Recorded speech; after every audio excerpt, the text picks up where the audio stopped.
Wrestling Rampage here, back with another video. We are back right here on Wrestling Rampage with another great wrestling video for you guys that watch our channel.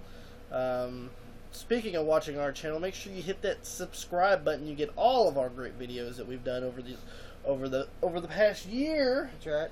And you get more future videos if you do hit that subscribe button.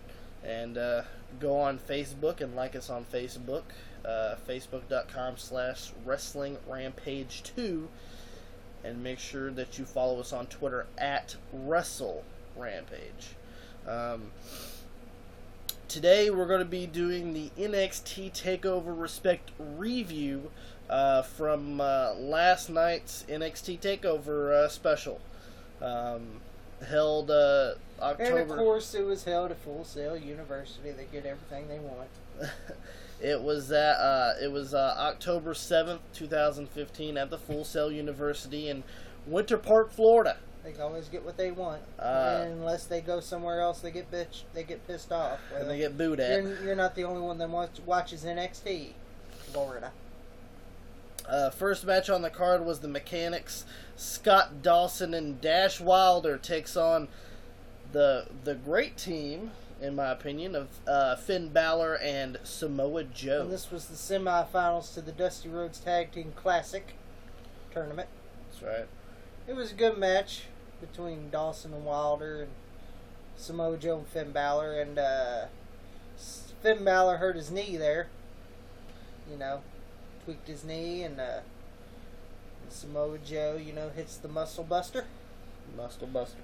Tags old Finn, and Finn hits the coup de grace, and it was all over for Dash and Dawson. See you later.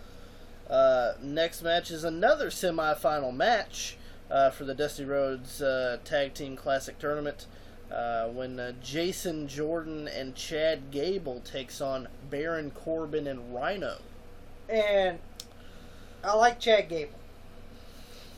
Not a fan of Jason Jordan. And the crowd was cheering for Chad Gable. And when Jordan got in there, they were booing him. They didn't like him. When they were singing Kurt Angle's theme with Gable, going Gable, Gable, Gable, Gable, and Gable got caught in the end of days in this game set match. So Rhino and Baron Corbin move on to the finals to face Samoa Joe and Finn Balor. That's right. And the third match on the card was the debut of the Japanese sensation Asuka versus NXT jobber Dana Brooke. Yes, I'm sorry. This was it wasn't because of Asuka. It's because of Dana Brooke. Any Dana Brooke match you see, you're bored to death. Even though I like Asuka, she did a great job in her debut. It was awesome, and Asuka won with an armbar. And Dana Brooke taps out like a drunk woman, as always. And see, the one thing that people don't know about Japanese wrestling is that it's a real stiff style. Yes. And really hard hitting. And well, she was wrestling men. Exactly. She's wrestled Tajiri. She's wrestled Funaki. She's wrestled a lot of different Japanese stars, male or female. And most people would be like, oh, well, she beat her with an armbar. You got to realize, Japanese wrestling knows how to do the armbar. They know how to do the armbar. Correctly. They'll break your fucking arm. That's right.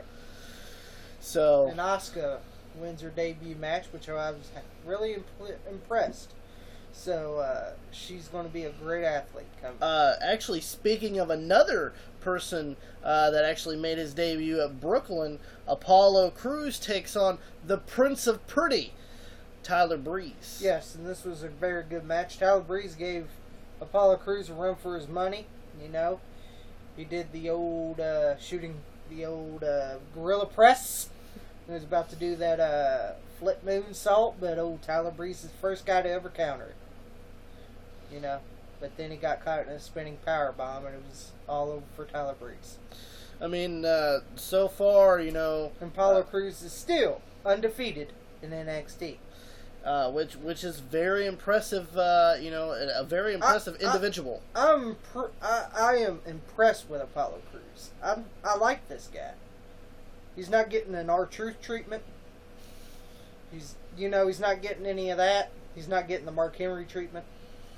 He's not getting the shitty athlete treatment that some of these black athletes get in the WWE, if you know what I mean. No disrespect, I'm just stating the facts here.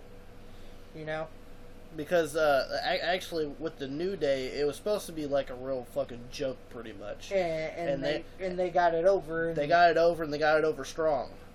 And right now, what they're doing with Apollo Crews is they're getting him over strong without making him. He's a hell of a talent. Yes, without making him look weak. Yes, and he's a hell of a talent. Which I can't really say that much about Tyler Breeze. They're actually making Tyler Breeze like a jobber.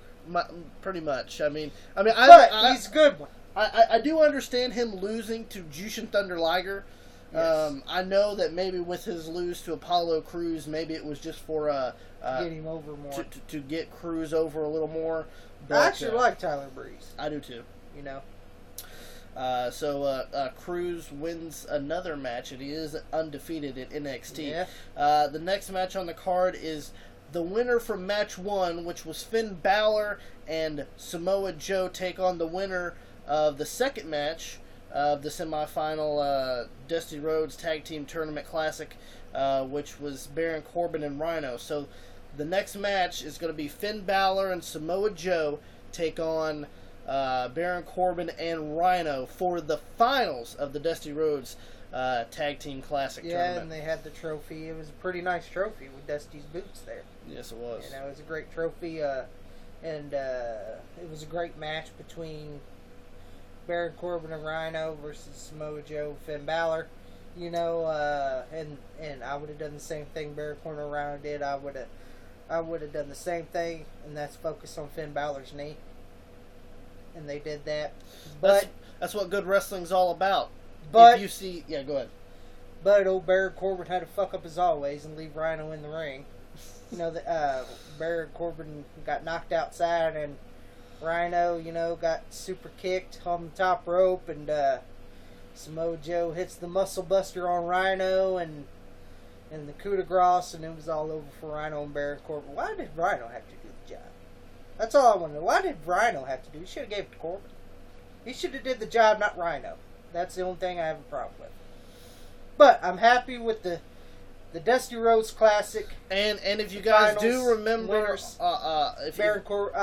Samoa Joe and Finn Balor, I'm happy with that. And if you guys watched our prediction video, we were going with Balor and Joe all the way.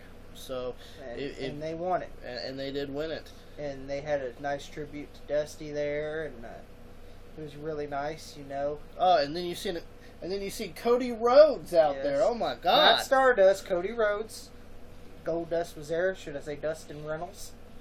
It was in his family there. It was a great segment. It was a great way to pay tribute to the American Dream, Dusty Rhodes, a legend. And I hope they do this tournament again. Yes. Sometime soon. Maybe next year. Yeah. Maybe. It was a great tournament, and they had great tag teams in that tournament. Except for the Hype Bros. But and some other teams that were in there shouldn't have been in. But that's not my doing. But and then the last match, the main event of NXT. Let me do Todd Grisham. Do it. It's now time for your main event. And let me tell you, it was a barn burner. For NXT Takeover Respect, it was a 30-minute Iron Woman match for the NXT Women's Championship when champion Bayley takes on former champion Sasha Banks. That's right. Man, it was fucking phenomenal. The match was fucking amazing. And it brought women's wrestling. 2015's been a great year for women's wrestling. It has. Except for the Bellas. When they come out, it's real. It's cancer. But, I'm just being honest. I'm sorry. anytime there's the Bellas, it's cancer. To me, Alicia Fox, Nikki Bella, and Brie Bella, they're the cancer of the women's division. I'm sorry. I know there's Nikki Bella fans, but I'm just stating the facts. If you don't like it, I don't give a damn. To be honest. But the Bayley and Sasha Banks match, this match should be match of the year because it was phenomenal. It was amazing. It told a great story. Bayley got whipped into the fucking stage and busted the fucking Titantron. This was fucking amazing. Okay, no women's ever done this in WWE. When the hell has Nikki Bella even been outside the ring? Yeah, besides do a few moves. Yeah. A few fancy damn moves. With her big fucking ass. Fucking bitch. But she don't deserve the spotlight. This is Bayley's and Sasha Banks' time. Alright, so fuck you, Nikki. And Bayley and Sasha, they tore the house down. It was a great fucking Iron Woman match. It was just so fucking amazing. It impressed me. And it even impressed the goddamn NXT roster. They came out there and showed their respect to these women. Alright? What's that say for women's wrestling these days? You know, it's fucking great. And Lita was there, fucking Stephanie, Becky Lynch, you know, Charlotte. They were all there and they commended this match. It was fucking amazing. And Bayley won. She's still women's champion. 3-2.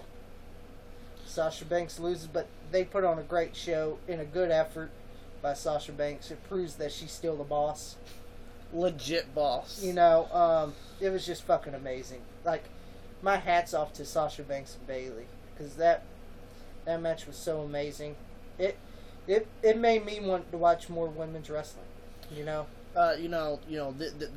This takes you back to the Lita and Trish days. Yes. Where, women's wrestling was, I wouldn't say that it was a peak, but, it was Trish was top and Lita line. main evented Raw, but Yeah. they weren't, but that was Raw. This was a pay-per-view, special.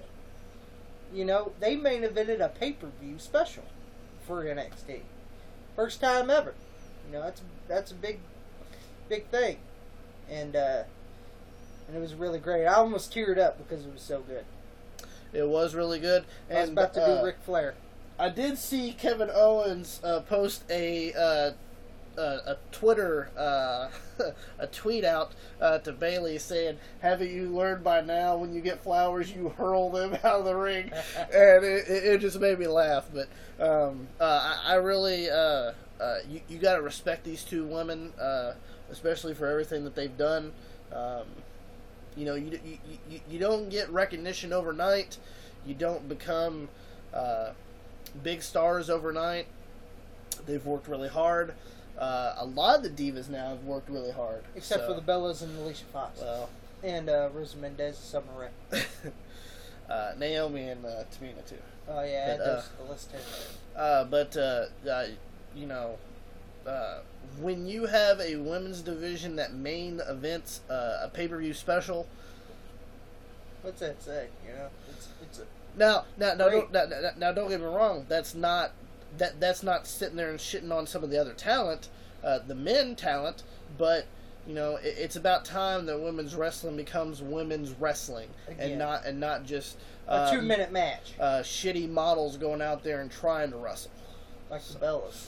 Which is what we've had since maybe 2006, 7, around that time where Trish and Lita retired. Since then, it's just become models coming out there and trying to wrestle, and it's not working out. Yeah, it's time for a change. And they have done it, and 2015 was probably the best year for women's wrestling. I can't wait for next year. That's right, and that was NXT Takeover Respect Review. Make sure that you like us on Facebook, facebook.com/WrestleRampage2. Follow us on Twitter @WrestleRampage. And make sure you hit that subscribe button. We got some more great video content coming for you right here on Wrestling Rampage's YouTube channel. We are that cream that rises to the top. That's right, the cream of the crop. And nobody does it better.